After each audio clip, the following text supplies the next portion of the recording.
People believe that you need to work out really hard because that's the only way they can actually grow their muscle. And it's because they're eating a bunch of peasant food, a bunch of fucking shit that don't grow their muscle. Just to confirm, you do have to work out really hard to grow muscle because growing muscle is a stimulus-based response. I pointed this out before, but I'm really happy that she puts that little disclaimer at the beginning. That one right there. That's important because not only is her content not medical advice, it's just not medically accurate most of the time.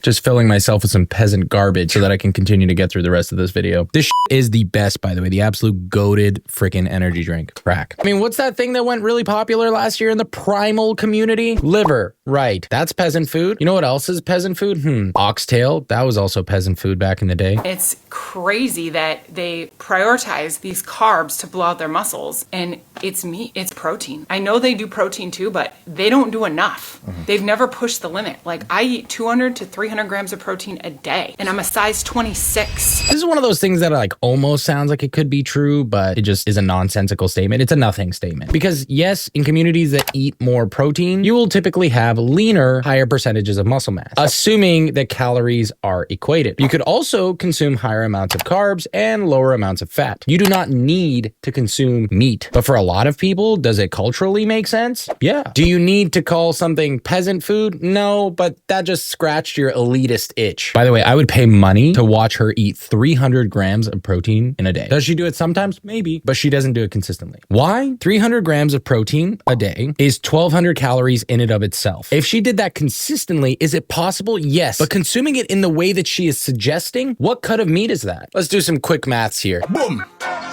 2 + 2 is 4. -1, that's 3. Quick maths. If about 100 grams of chicken breast, which is one of the leanest cuts of protein, just for this example, is 30 grams of protein, you'd need about a kilogram or 1,000 grams of cooked chicken breast to equal 300 grams of protein. Again, that's on the leanest side of protein sources in nature. That in and of itself, without any cooking materials, meaning without any oils, that is 1,650 calories. That in and of itself, for a person of her size, is already her caloric limit without any oils to cook with. And knowing that she's one of those, oh my God, no air fryer, no whatever. Do you think she's telling the truth, or do you think she's constantly speaking in hyperbole? Stop trying to make yourself feel special by making other people feel like shit. Eat the foods that you love, the foods that you can afford within your caloric needs. Yes, you got to eat higher protein. Yes, you got to eat higher fiber, and have a great day.